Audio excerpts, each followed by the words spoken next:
Hey, what is happening, everybody? MG here. MG Covers, bringing you a brand new video. First video I've done here recently. Super excited to be bringing you a preview of Major League Baseball games for today, May the 3rd.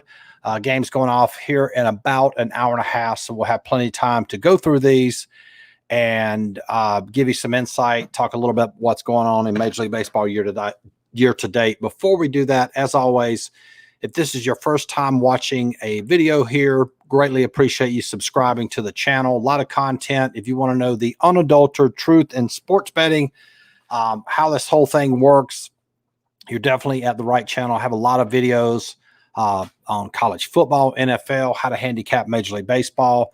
Of course, Major League Baseball is going through a lot of changes this year. Big paradigm shift with the change in baseball. We have home runs up, strikeouts down. So I'll continue to make content related to that, giving you a lot of good content to help you improve your sports betting. Also, too, if you want to follow me on social media, I give out a lot of gems daily on Instagram as well as Twitter. That screen name is MG Covers, cover spelled with a Z. So without any further ado, let's dive right into today's games. And I'm going to talk about, first, let's take a look at my power rankings here for Major League Baseball. And what you're looking at, whoops, sorry about that. Okay, just sort of provide some context to what's going on. If you look over there on the left, you'll see the teams, you'll see a money line, and you'll see a number that says hitting. Okay, I use stats only from the last 10 games. Reason that's important is because we're trying to look for most recent performance. I've talked about this a ton in my videos. The best indication of future performance is most recent performance. Year-to-date stats in any whether it's NHL, football, etc., are no good. So a good sample for Major League Baseball, a team that a sport that plays a lot of games, is the last 10 games. So these are stats from the last 10 games. And what I do is I use one hitting stat and I range that. I give each team a number, and that number ironically represents that team's percentage chances of winning. For example, Arizona is a 62. If you convert that 62 into a money line, meaning they have a 62% chance of winning, that converts into a minus 163 line.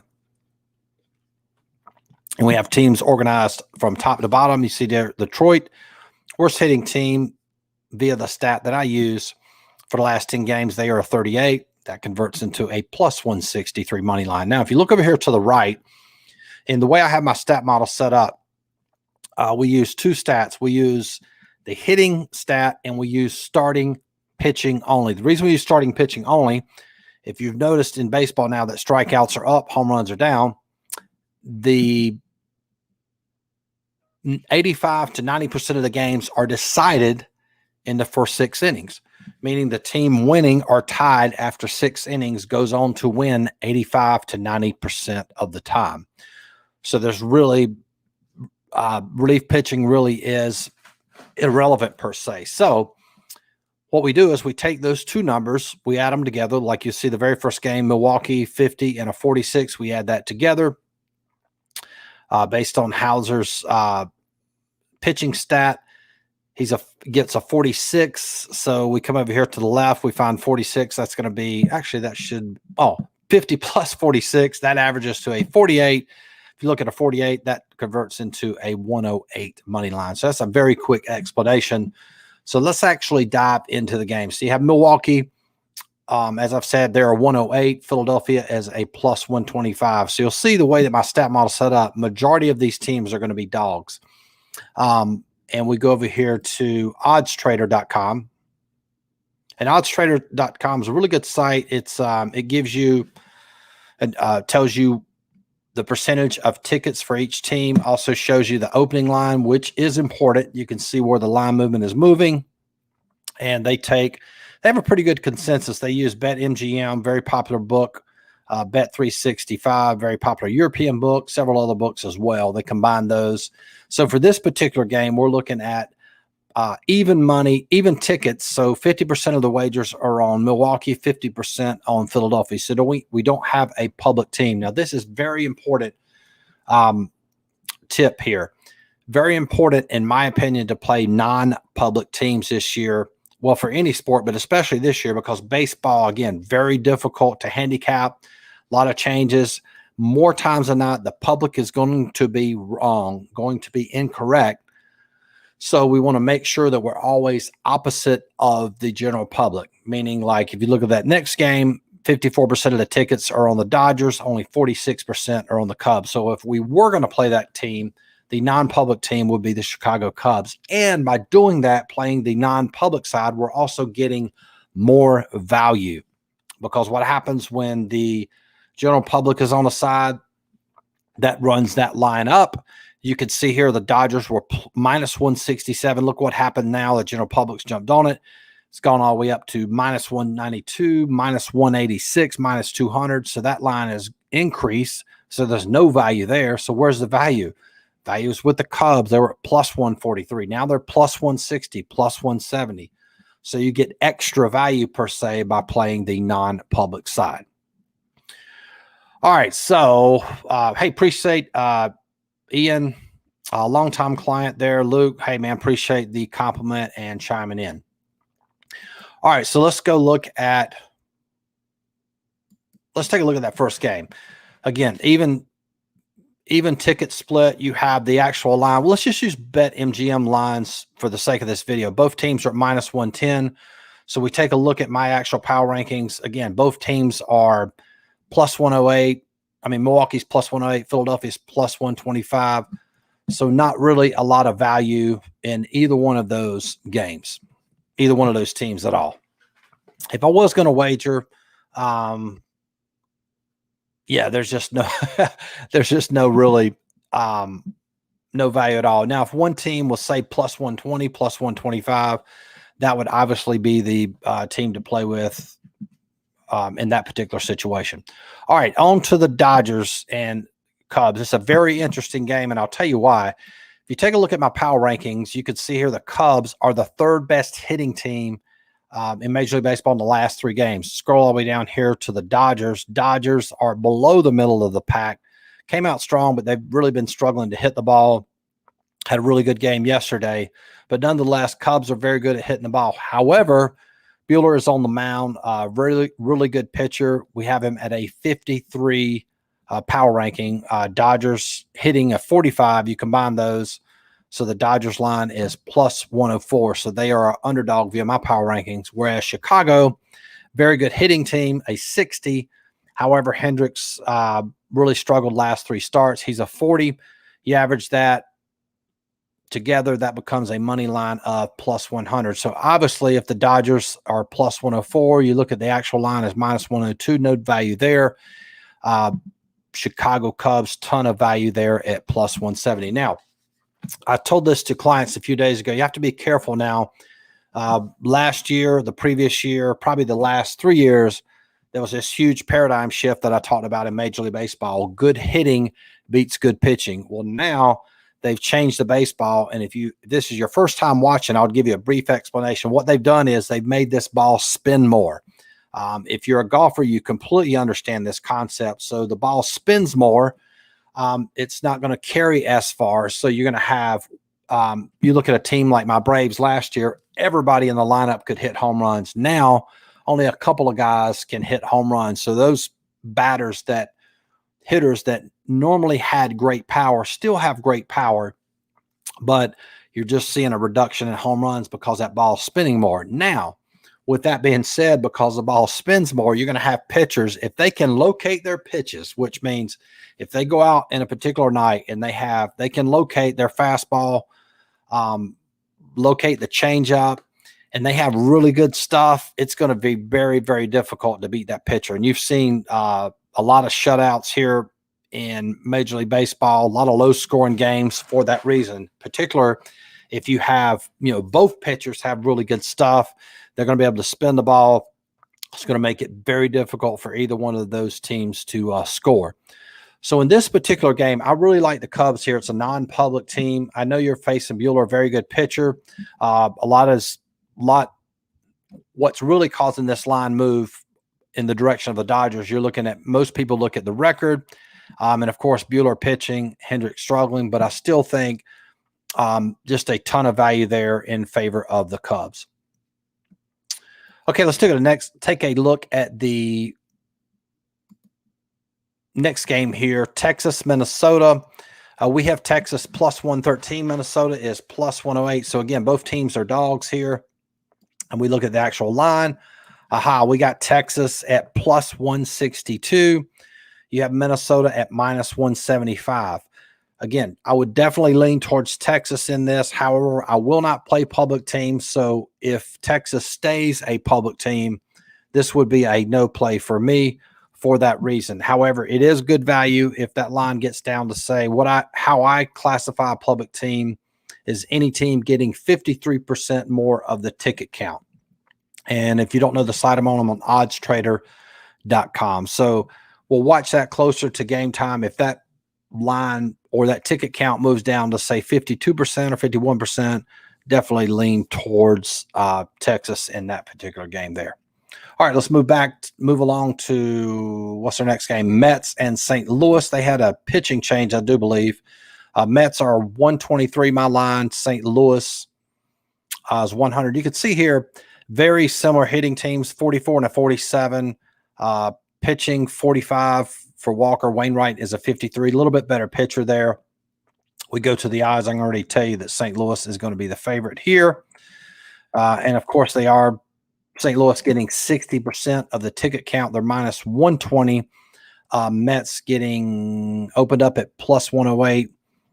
And now let's look at BetMG. It's plus 105. So not really any value on either side in this particular game.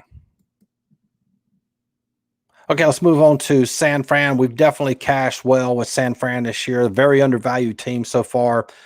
We won with them last night. I think they were plus 167. Tonight, we have them at minus 106 going up against a very good hitting Colorado team. Colorado looks like fifth best hitting team in my power rankings. San Francisco, not far behind, just above middle there. So we have San Fran at minus 108, Colorado minus 117. Both pitchers fairly even here. So the way I have this game capped is fairly even. Let's see if we can find it. And you see here, the line is very similar as well. Colorado getting 55% of the tickets, San Francisco 45%. So you do get a little bit of value in playing San Fran. So we have San Francisco at plus 100. Our line is minus 106. So not a ton of value, but a little value there with San Francisco, and obviously no value there with Colorado. Okay, let's take a look at the next game. Cleveland, Kansas City. Cleveland's at plus 117. We have Kansas City at minus 104. Make sure I got this right with, Lynch. I think this is his first start, so we don't have any stats on him. Kansas City's a public team here, 54%. So if you just wanted a play based on fading the public, that would favor Cleveland there. But, of course, Cleveland is minus 120, and via my line, it's considered their plus 117, no value there. Moving along to what's our next game here? Toronto, Oakland. Toronto's a surprising team this year. They've cashed several times as a dog. Let's see, where is Toronto? Whoops, can't find it. Yeah, they're you can see there, what's that? About the 8th best hitting team in Major League Baseball. They're minus 113. Playing Oakland. Oakland's at plus 104 via my line. The actual sportsbook line opened up at plus 112. A lot of people jumped on Toronto there. So you have actually what we call in the business reverse line movement, meaning the line opened at plus 112. It moved in the direction of Toronto, whereas you have the majority of the public on Oakland in this case, lined open at minus 130. Now it's sort of hovering around minus 120, minus 117. So that would definitely favor Toronto in that particular game. And you can see here, Toronto is minus 113. If you want to learn how to calculate value, you just simply take our line, the actual line, the lower of the two numbers. So if we're looking here, plus 100, our line is minus 113. So we take the little number, 100, divided by 113. That equals 0.88 minus 1. That would equal basically 0.12, or in other words, 12%. So very tight margin, but that would definitely favor Toronto in that particular game. Now, very interesting game here. We're definitely leaning towards Pittsburgh. Absolutely love this game. You look over here at power rankings. Both San Diego and Pittsburgh are in the bottom 5 hitting in the last 10 games. You can see my power rankings reflect that, 40-52. Pittsburgh, pretty decent pitcher there with Anderson. We have him at 54 in a power ranking, so that gives Pittsburgh an overall line of plus 113. San Diego a plus 138. Again, we don't have any stats on Diaz there. Public is all over San Diego in this particular game. And so that gives us a ton of value and a nice fade of the public leaning towards Pittsburgh. More than likely, this will be a play in favor of Pittsburgh here, getting a lot of value at plus 160 with BetMGM. And that line's going to be pretty close across the board. So definitely a solid play there with Pittsburgh. And it's almost like you've heard me in the past talk about 50-50 games. I mean, neither team is great. We have Pittsburgh plus 113, San Diego plus 138. Obviously, Pittsburgh's slightly better via the rankings, but then, of course, we're getting plus 165. So you're getting plus 160 against a team that's plus 138. So you're getting plus 160 against a team that only has, based on my power rankings, a 42% chance of winning. So, again, we cannot predict the outcomes of this game. We're just looking to make very good wagers. Pittsburgh is a very good wager. All right, I think I've covered them all. I don't think we missed any. And finally, Baltimore and Seattle. I think I need to update Seattle's pitcher there. Yeah, they just had a pitch and change here. Let me look at this real quick. I'll go to covers. I'll just do this live.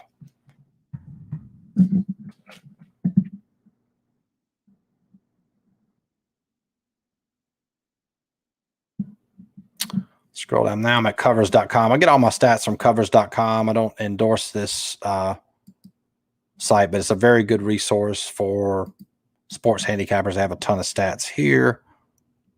Let's pull this up here. And in the stat here. Nope. I do not see Swanson listed, so maybe that's going to be a 0 for him. Well, the line wouldn't change. So if there's no stats on him, that would default to the 41. So this line's going to be pretty close. So again, this is very similar to the previous game, Baltimore and Seattle. Very poor hitting team so far this year. Not a good pitcher for Baltimore. And it looks like, we probably don't have any stats on Swanson. I'll go back and check that. Public, pretty even. I would say this is even. Baltimore getting 48% of the tickets, Seattle 52%. However, the value in this one's definitely going to be with Baltimore here, getting plus 115, plus 112. Again, the same type concept. You're getting plus 115 money against a team that only has about a 40% chance of winning. So I would definitely lean towards Baltimore in that particular game. And one thing, too, I'll show you while we're at covers.com. This is important. If you follow me on Instagram, you hear me talking about this for every sport. You look at league trends. All you do is, you can do this for any sport. You can go to NBA, NHL, but all you do is click on the sport. You scroll over here till you see league trends. Click on that. And then what this does is this pulls up what's happening in the sport. So baseball, you're looking here, favorites are only winning 53% of the time. So if you're playing a large majority of favorites in baseball, more than likely you're probably end up losing. So there's a ton of value in playing dogs. Dogs are cashing almost close to 50%, 46%. So if you're playing some dogs, you're definitely going to hit dogs. And I'll show you a contrasting example. You look at NHL, and I've talked about this a lot this year too, how it varies from sport to sport. See a big difference here. So in NHL, if you're playing majority of dogs in NHL, you're going to end up losing. That's not my opinion. That's a statistical property of NHL. Favorites win 62% of the time in NHL. So in NHL, you would want to focus on favorites, whereas Major League Baseball, you would want to focus on dogs, or at least have a nice, each card should definitely have some underdogs in it. I'm not saying to completely ignore favorites, but, you know, they're winning, you know, favorites are cashing 53%. I mean, 46%, favorites only winning 53%. So anyway, so hopefully this video helped. We'll go over here to check some comments here. Let's see here. Gotta love that 160 or better. Ian, yep, absolutely. Answer the question, do you follow Odds Trader the most when it comes to seeing public money? I had the Action Network app. They have 66% Brewers. Now, this is a really good question in the chats there, in the chat section. What I found is you'll have Sportsbook Review and Odds Trader use the same exact feed. I know Action Network uses a different feed, and it can be different because the books that they're pulling from is different. And what I found, what works best for me, is I just stick to one, because if you bounce back between those books, it can be very confusing, create a lot of doubt. So for me, I just stick to Odds Trader. It's simple, it works. And granted, there'll be times where you go to Odds Trader, it might be a public team there. You go to Action Network, it might be different. But for the most part, they generally will line up. Occasionally, they'll be different. But to just create less confusion and to make it very simple, I just follow just one service. Again, Action Network is a good service. Again, they, like I said, they use different books. They use they focus more on, I think, a lot of those Vegas books. I have to go look and see. Whereas Odds Trader and Sportsbook, well, Odds Trader, I don't think uses any offshore books. But in any event, the point is I would just stick to one and focus on that to avoid confusion. Obviously, there'll be conflicts at time, but that's just the way that I've always done it that way. So anyway, hopefully you like this video. Hopefully it helped. If you want to get access to these power rankings you're looking at right on the screen right now, there's a link in the description box. You can get that for $29.95 per month. That gives you access to power rankings for Major League Baseball, NHL, as well as NBA. You also get access to UFC lines for every single fight. We cashed a big dog over the weekend with UFC with that model. That was a model that my client created, but my clients actually have access not only to the model, but also the plays as well. If you want to get access to all of the power rankings for all my sports, in addition to all my plays, that's $49.95 per month. And if you want to join for the year, that gives you, you can do that for $299 per year. If you pay for the entire year monthly, that would be $600. So that's basically a 50% discount. Somebody just asked a question in the chat room. Do you ever focus on umpires? For me, I don't. I think there's a randomness with baseball. And I think the more stats you add, you put stats on top of stats to the point where it dilutes the most important stats. And again, in my opinion, I think, and it's backed up with data, the most important stats right now are hitting and starting pitching. Again, somebody could have a model that factors in umpires. I just think the less complicated you make a model, the more successful it will be. Anyway, appreciate you guys tuning in live, and hopefully we can, hopefully this helped, and hopefully we can hit a few winners out of the plays I suggested tonight. So good luck, everybody. Peace.